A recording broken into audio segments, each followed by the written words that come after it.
Bonjour à tous et bienvenue dans cette nouvelle vidéo. Alors, une fois n'est pas coutume, aujourd'hui on va vous faire un hors-série complet qui n'a absolument rien à voir avec Harry Potter, mais parce que, en fait, il y a deux raisons. La première raison, c'est qu'on va vous parler d'un film qui est le tout dernier film en fait de Maggie Smith et qui, a priori, sera son tout dernier film puisqu'elle n'a plus d'engagement. Et malheureusement, l'âge venant, voilà, on sait que les choses peuvent être compliquées. On sait que depuis quelques années, elle est en train de clôturer un petit peu sa carrière. On sait qu'elle fait de moins en moins de représentations publiques, qu'elle a quitté son rôle dans Downton Abbey. Et qu'elle a droit à un repos bien mérité. Et elle a droit à un repos bien mérité, mais elle a voulu sortir un film, en tout cas jouer dans un film, qui a beaucoup fait parler cet été en Angleterre. Les critiques ont été absolument dithyrambiques. En France, il a mis beaucoup de temps à sortir, mais heureusement, il y a un producteur un peu engagé qui a décidé de choisir de faire sortir le film et de faire ce choix de le faire sortir. C'est Sage Productions, en fait, qui a permis finalement de diffuser ce film en France très en retard, puisqu'il est actuellement sur nos écrans, donc c'est plus de 6 mois après, alors que c'est vrai que c'est le dernier film quand même d'une actrice iconique, une actrice iconique de Harry Potter.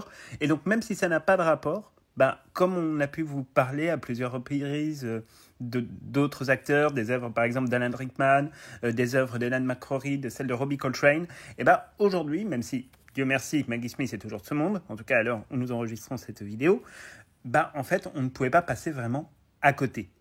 Et en parlant d'à côté, vous vous doutez bien que la presse les critiques de cinéma français ont été complètement à côté de la plaque de toute la presse internationale et britannique, puisqu'ils ont trouvé le film visiblement ennuyeux, alors que, à l'international, en Angleterre, etc., tout le monde a dit que le film était génial. Donc, au cas où vous voudriez vous faire une idée, ne comptez pas sur la presse française, comme à son habitude, qui fait de la MERDE. C'est ça. Et en fait, c'est toute la problématique, si vous voulez. Et pourquoi on a voulu vous parler de ce film ? Déjà parce que c'est un film qui nous touche très personnellement, parce qu'il aborde des sujets d'ailleurs qu'on va aborder sur la chaîne très très prochainement, notamment la question des miracles. La question des miracles, c'est toujours un sujet qui est intéressant. On en a un petit peu parlé dans la résurrection dans Harry Potter. On vous reparlera plus spécifiquement de cette question-là dans une prochaine vidéo qu'on a déjà écrite d'ailleurs et qu'il faut qu'on enregistre. Mais voilà, on avait envie de vous parler de ce film. Donc c'est une vidéo qui est totalement hors série. N'y voyez rien d'autre, entre guillemets, que, on va dire, le délire de l'artiste, comme on dit par chez nous. Mais voilà, on avait envie de vous parler de ce film parce que c'est un film qui nous a beaucoup touchés. Et surtout parce que il y a dedans l'incroyable Maggie Smith et que, pour être honnête, c'est un monument. Alors, le film dont on va vous parler, il s'appelle Le Club des Miracles. Alors, Le Club des Miracles, il a un petit synopsis qui nous a été fourni par la production. Donc, on va pouvoir vous le dire tout de suite. Donc, les femmes de la petite ville de Ballyfermot en Irlande espèrent toutes être les heureuses élues qui pourront effectuer un pèlerinage dans la ville sacrée de Lourdes en France. Au cours d'une soirée de tombola, pour le moins mouvementée, Lily, Eileen, Dolly et Chrissy remportent le prix tant convoité. Le groupe d'ouvrières émeutières de Dublin partent alors à Lourdes, en France. Au cours de leur périple, elles vont découvrir le sens de l'amitié et connaître chacun un miracle personnel. Alors, je vous avoue, en lisant le synopsis comme ça ne fait pas rêver. C'est vrai que, en tout cas, c'est pas le genre de film où on se dit tout de suite, tiens, on va aller se passer un bon moment de détente, parce que déjà, des Irlandaises qui partent à Lourdes, dont on nous précise 2 fois de suite que c'est en France, déjà, on se dit, il y a un truc quand même qui est un peu bizarre. Un peu chelou. Voilà, alors après, c'est vrai que Lourdes est un monument, entre guillemets, français en tant que tel, et c'est vrai que c'est un endroit auquel on est tous, de toute façon, croyants ou pas croyants, très attachés. Parce que c'est aussi l'histoire de notre pays. Mais c'est vrai que de base, quand on lit le synopsis, on se dit ça va être encore un film un peu comme les films français où on s'ennuie. Voilà, il pleut, il y a quelqu'un qui fume une cigarette devant la fenêtre en regardant un arbre et il pleut. Et encore. Et encore. Et encore. Voilà. Mais là, en l'occurrence, c'est pas du tout le cas. Non, c'est pas du tout le cas. Et en fait, on a découvert ce film, déjà, parce que c'est vrai qu'en Grande-Bretagne, ça a fait un gros battage parce que c'était le dernier film de Maggie Smith et parce que c'est un très bon film aussi, et ça, on va vous en parler. Et donc, du coup, c'est vrai qu'on s'était dit, tiens, on aimerait bien aller le voir, donc on avait vu la bande-annonce, et puis, on a attendu, jusqu'à ce que, enfin, effectivement, le film sorte grâce à Sage. Alors, pour être honnête, quand on est allé voir ce film, on y allait essentiellement, c'est vrai pour Maggie Smith. On est allé aussi un petit peu pour le sujet de Lourdes, qui est un sujet qui nous intéresse. Oui. Mais c'est vrai que de base, on s'était dit, bah tiens, c'est quand même le dernier film de Maggie Smith. Faut qu'on en parle sur la chaîne. C'est important. Et puis, on s'est dit, pourquoi a-t-elle fait ce choix ? Voilà, et c'est ça. Pourquoi un film avec un synopsis qui quand même vend pas du rêve ? Pourquoi en fait ? Voilà, c'était la question de savoir un petit peu pourquoi, parce que c'est vrai que Maggie Smith, on a l'habitude de la voir dans des super productions, on l'a vu dans Downton Abbey, on l'a vu dans les 8 films de Harry Potter, on l'a vu évidemment dans les films Sister Act, enfin on pourrait en citer beaucoup d'autres, mais en l'occurrence c'est vrai que là pour le coup on est sur un petit film indépendant d'un réalisateur plus ou moins inconnu, qui finalement aurait presque pu passer pour un téléfilm de France 3 en réalité, en termes de réalisation. Mais qui en fait est un film absolument extraordinaire. Et comme le dit très justement Chloé, c'est vrai que quand on approche le sujet du film, qui est en fait la question du miracle, et quelque part ça dit quelque chose. Maggie Smith, on va pas se le cacher, malheureusement, elle est plus proche de sa fin de vie que du début. Disons qu'elle n'est pas toute jeune. Voilà, elle n'est pas toute jeune. Et alors forcément, quand on choisit de faire, on va dire, un film, d'autant plus avec toutes les problématiques de santé qu'elle a eues, y compris pendant la période où elle a tourné Harry Potter, où elle a souhaité, alors qu'elle était sous chimiothérapie, ou radiothérapie d'ailleurs, je ne sais plus, je crois que c'était chimiothérapie, elle a voulu continuer à tourner le film pour ne pas décevoir les fans. C'est vrai que là, forcément, marquer sa carrière par un dernier film sur le miracle, ça reste quelque chose d'assez étonnant. Parce que 70 ans de carrière, ça fait quand même long. Oui, ça fait quand même long. C'est l'une des plus grandes carrières du cinéma. Je crois qu'elle est concurrencée de très près par Judi Dench au niveau britannique, qui elle aussi a une carrière absolument incroyable. C'est celle qui interprète le personnage de M dans la majorité des James Bond, de Pierce Brosnan à Daniel Craig. Mais c'est vrai que voilà, ça reste quelque chose de truc. Alors, Chloé, qu'est-ce que tu as pensé, grosso modo, de ce film ? En un mot, bouleversant.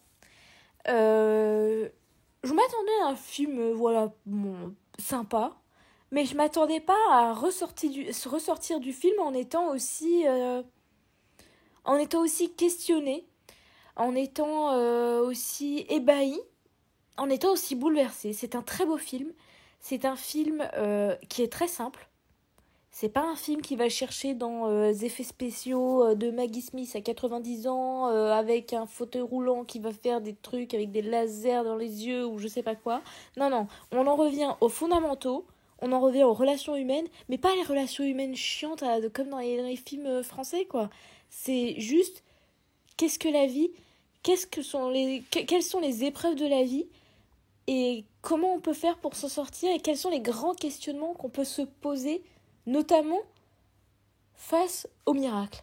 Parce qu'au final, le miracle, c'est une question de est-ce qu'on y croit, est-ce qu'on n'y croit pas, qu'est-ce que ça apporte, la quête aussi. Et c'était vraiment stupéfiant. C'est un film qui était stupéfiant parce que c'est vrai qu'on s'attendait pas à ce que tous les sujets qui sont abordés dans le film soient abordés en réalité, parce que c'est vrai que c'était pas la thématique qu'on voyait paraître forcément au centre des bandes annonces, etc. Enfin, on y était vraiment allé sur le miracle. Et en fait, il y a tout un tas d'autres sujets qui arrivent, comme la question du pardon, comme la question de la prière, comme la question aussi de la violence sociale, de la violence sociétale, de la place des femmes aussi. Oui, c'est un film féministe, mais qui est pas non plus dans le girl power ou je sais pas quoi.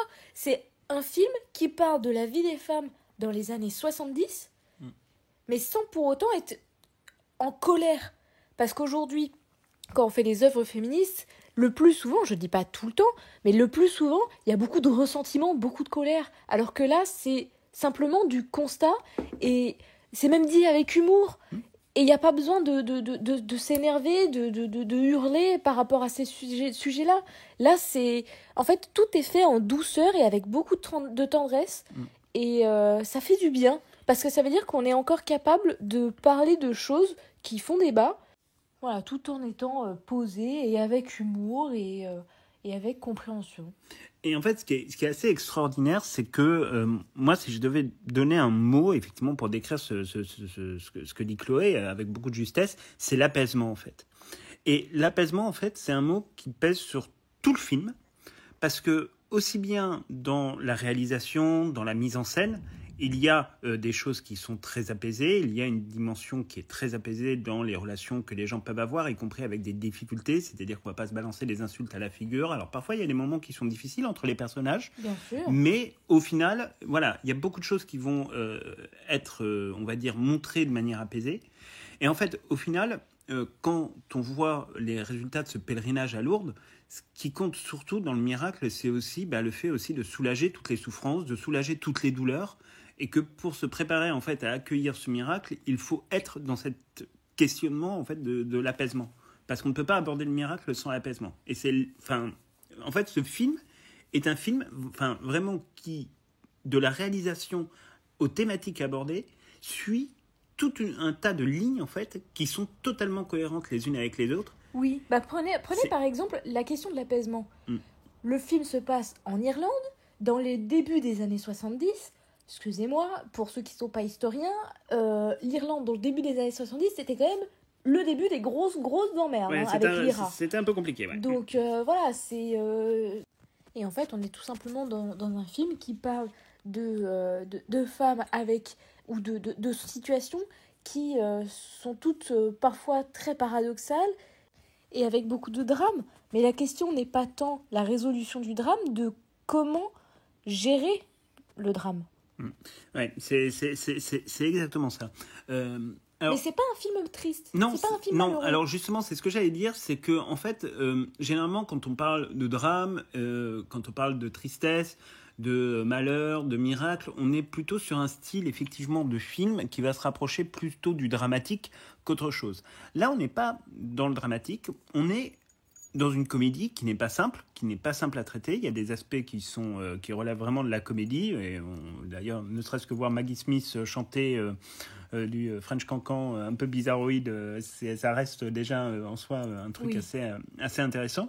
Mais ce qui est vraiment marrant, c'est qu'on ne ressort pas du film en se disant on a vu un truc triste. Au contraire, on ressort, alors que pourtant certaines scènes sont très chargées en émotions.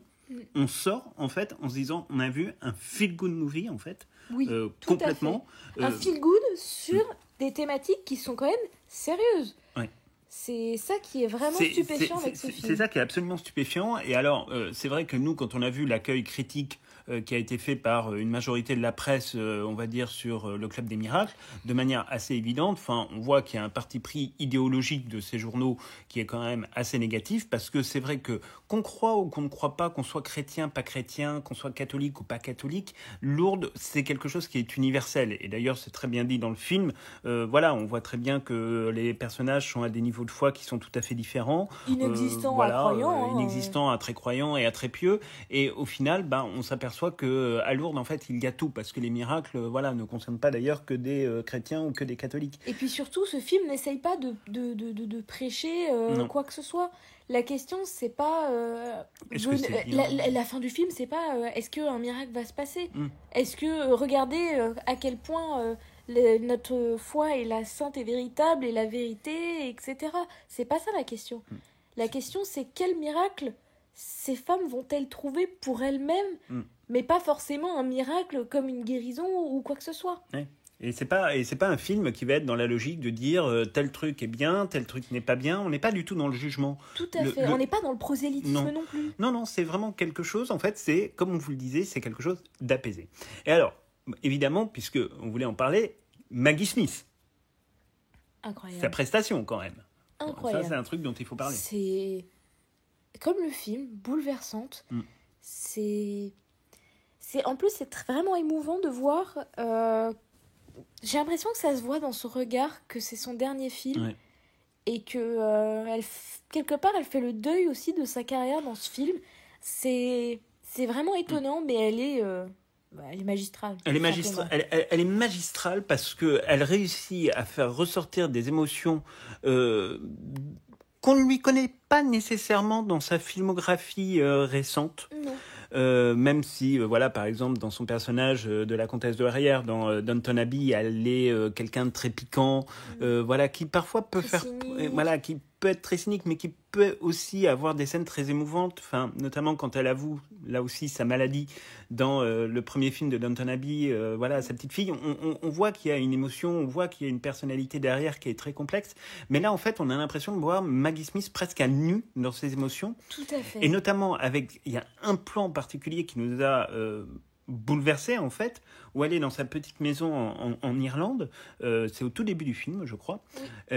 Et elle est en train de discuter avec son mari. Et en fait, il y a un plan caméra qui est absolument incroyable, où la caméra est vraiment fixée sur elle. Et en fait... Et elle regarde la caméra droit dans les yeux. Elle regarde vraiment la caméra droit dans les yeux. Et alors, je ne sais pas comment ils s'y sont pris, si c'est des effets spéciaux ou pas, mais à mon avis, vu le budget du film, ils ne les avaient pas. Mais en fait, ils se sont dépatouillés pour que dans son regard qui est rempli d'émotions, apparaisse en fait la croix du Christ. Qui est en face d'elle. Qui est en face d'elle. Enfin, c'est très étrange. Ils ont réussi à faire un truc, mais qui... Enfin, là, tout dans la scène est beau. Et évidemment, Maggie Smith, à l'âge qui est le sien, bah, elle montre aussi une certaine fragilité. C'est-à-dire qu'on voit que physiquement, concrètement, voilà, on lui a évité certaines scènes, on lui a évité certains mouvements parce qu'on voit bien que sa mobilité effectivement est réduite. Hein. On sait déjà que sur le tournage, je crois que c'était déjà sur le premier tournage de Downton Abbey, elle était déjà en fauteuil roulant la majorité du temps entre les scènes. Et là, bon, c'est vrai que voilà, tout le film, elle n'est pas en fauteuil roulant, mais elle y apparaît quand même assez souvent. Et on voit en fait qu'il y a une fragilité chez elle qui est assez impressionnante. Et elle a accepté en fait aussi de montrer cette fragilité-là, parce qu'on voit qu'elle n'est pas surjouée, elle n'est pas entre guillemets montrée, enfin c'est pas quelque chose qui a été monté. Là pour le coup on est vraiment dans la réalité, c'est-à-dire qu'on voit le corps d'une vieille femme, on voit les mains d'une vieille femme, on voit le regard d'une vieille femme, mais qui fait face voilà à des questionnements, à des regrets, à des peurs aussi, voilà qui sont les peurs en fait d'une personne de cet âge-là.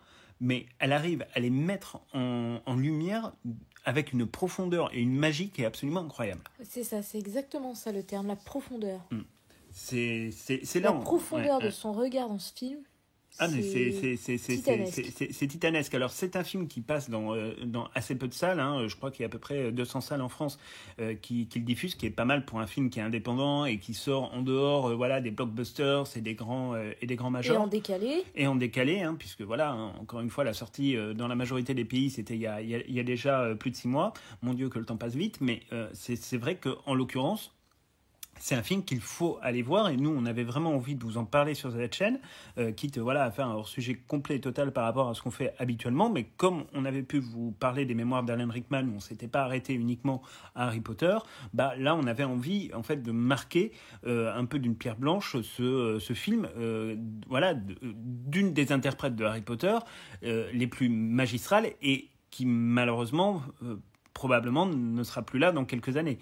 Et c'était important aussi de marquer ça parce que c'est vrai que, voilà, comme disait Chloé très bien, c'est 70 années de carrière qui se terminent en fait quasiment avec ce film.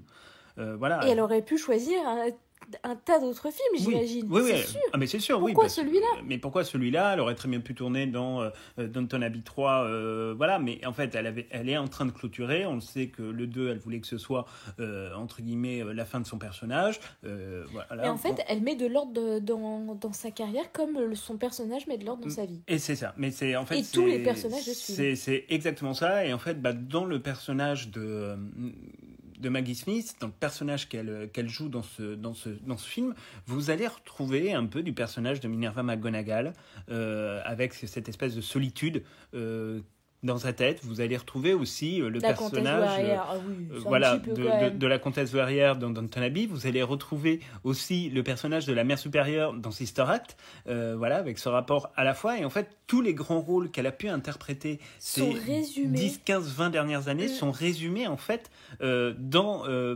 cette production, cette petite production britannique, mais qui est quand même vachement sympathique. Et résumer autant de personnages en une interprétation, c'est quand même assez fort. Ouais, c'est assez fort, mais en fait, c'est vrai que quand on y réfléchit à tête reposée, là, ça fait à peu près une semaine qu'on a vu le film, on a pu y réfléchir un peu à tête reposée, mais c'est vrai que il y a un peu de tous les personnages qui sont dedans, et elle arrive quand même vraiment à montrer des choses assez extraordinaires, et même la mise en lumière finalement d'un personnage comme Maggie Smith, qui est accompagnée d'ailleurs par d'autres très grandes actrices qui ont toutes été nommées aux Oscars ou à des grandes récompenses artistiques comme les Golden Globes, les BAFTA, etc. En fait, on sait aussi qu'elle sait laisser la place comme toutes les autres actrices, en fait, la nouvelle génération. À la nouvelle génération, mais aussi et surtout à Lourdes, en fait. C'est-à-dire que Lourdes aussi est un personnage en tant que tel de ce film. C'est vrai. Et ça aussi, c'est très beau parce qu'on voit que même avec sur les 4 filles, il y en a 3 qui sont des monuments du cinéma et de la télévision britannique. Oui. C'est vrai que mine de rien, il y a un 5e personnage. Elle éclipse pas les autres. Voilà, c'est ça. Elle éclipse pas les autres. Et puis, il y a un 5e personnage qui est Lourdes, qui prend aussi toute sa place et qui est très bien mis en valeur d'ailleurs dans toutes ses dimensions. Et ça, c'était aussi pour nous un truc intéressant. Alors aussi la musique. Absolument incroyable. Penser à Downton Abbey par moment. Oui, tout à fait. Pour un petit film comme ça, c'est vrai qu'on a été très surpris. Les décors sont magnifiques. Ils sont simples. Voilà, ils sont épurés là aussi, mais il n'y a pas 4 milieux, il y a le village. Ouais, c'est presque un huis clos. L'hôtel, le bus. Le bus, ouais. On est presque en huis clos et la grotte évidemment de Lourdes, mais c'est vrai qu'on est vraiment en huis clos. Et pourtant, c'est très beau, la réalisation est vraiment bien faite. Voilà, c'est pas un film où on s'ennuie, il dure à peu près 1h30, mais on aurait presque envie. Ça passe très vite. On aurait presque envie que ça dure plus longtemps en fait, même si il y a des sujets qui sont pas simples à aborder. C'est vrai qu'on aurait vraiment aimé que ça dure plus longtemps. Et c'est un film qu'on reverra avec, je pense, beaucoup de plaisir. Donc nous, on voulait vraiment vous en parler parce que, encore une fois, c'est un sujet qui lie à la fois notre amour pour Harry Potter, mais qui nous permet aussi de vous faire découvrir des choses qui nous sont plus personnelles. Et là, en l'occurrence, c'est aussi un petit peu notre rapport à la foi, etc. Enfin, on vous en a déjà parlé dans certaines vidéos. Mais là, on voulait vraiment vous en parler parce que c'est vrai que c'est rare d'avoir des films comme ça, en fait, qui sont aussi marquants et qui nous permettent évidemment d'en parler sur cette chaîne. On est des gros fans de cinéma. On va quand même au cinéma de manière très régulière. Et c'est vrai que parfois, on aimerait vous parler de certains films, des raisonnements qu'on peut avoir sur certains films et tout. On ne peut pas tout mélanger. Mais on va pas faire 50 000 chaînes YouTube. On va déjà faire celle-ci. Mais là, en l'occurrence, l'occasion était très belle. Et puis, c'était le fait de marquer effectivement ce dernier film de Maggie Smith, puisque à ce stade, aucune apparition n'est prévue. Et a priori, elle a précisé qu'elle ne souhaitait plus prendre d'engagement pour la suite. Donc voilà grosso modo ce qu'on pouvait vous dire sur le Club des Miracles. Donc un grand merci évidemment à Sage d'avoir produit et distribué ce film en France, et ça c'était pour nous quelque chose d'important de le souligner parce qu'on a besoin de films comme ça pour faire vivre la culture. Et puis surtout un immense bravo à Maggie Smith. Exactement. Qui nous a complètement subjugués. Donc on espère qu'on vous aura donné envie d'aller voir ce film. Nous, très sincèrement, allez, si on devait donner une note sur 10. 9 sur 10. 9 sur 10 pour toi, allez, moi je dirais 8 sur 10. Voilà, mais franchement, vraiment, on vous recommande d'aller voir le Club des Miracles. Allez-y rapidement, parce que c'est malheureusement pas forcément le genre de film qui reste très très longtemps à l'affiche. Non. Mais allez-y rapidement, et surtout n'hésitez pas à demander à vos cinémas de le programmer éventuellement aussi. Ça se fait en province, avec les associations, donc on sait jamais. Et pour ceux qui regardent la vidéo bien plus tard, n'hésitez pas à l'acheter en Blu-ray ou en DVD, c'est sûr qu'il sortira. C'est vraiment un très bon moment que vous allez passer. Ouais. Et passer un bon moment en abordant des sujets difficiles, il faut quand même le faire. Ouais, faut le faire, et surtout avec Maggie Smith. Donc nous, de toute façon, on vous tiendra au courant de la sortie du Blu-ray et du DVD qui devrait intervenir dans les 4-5 mois qui viennent. Et puis on a hâte éventuellement de pouvoir en discuter avec vous dans les commentaires si vous l'avez vu. Et dites-nous aussi si on vous a convaincu d'aller le voir. Sinon, on essaiera d'autant plus de vous convaincre dans les commentaires pour ceux qui n'ont pas encore été achevés par notre vidéo. Voilà, donc c'est tout pour cette vidéo. On vous souhaite à tous et à toutes un très très très bon week-end. Et on n'oublie pas les gameplays. Voilà, on n'oublie pas les let's play. Alors ça va pas sortir, on va pas vous faire si, on peut vous faire un let's play dimanche. Voilà, dimanche on vous sort le let's play numéro 28. 28. Oui, parce qu'en fait, la semaine dernière, on l'a préparée, on a fait la miniature et on a oublié de la publier. Voilà, c'est ça. Donc déjà, on va essayer dimanche soir d'y penser Mais on est sur la fin. On est sur la fin. Voilà, on arrive sur la fin et mercredi, on se retrouve donc pour une toute nouvelle vidéo. Harry Potter. Sur Harry Potter, évidemment, et on va vous parler d'Universal. Bref, donc c'est tout pour cette vidéo. On se retrouve donc très très bientôt. À bientôt. À bientôt.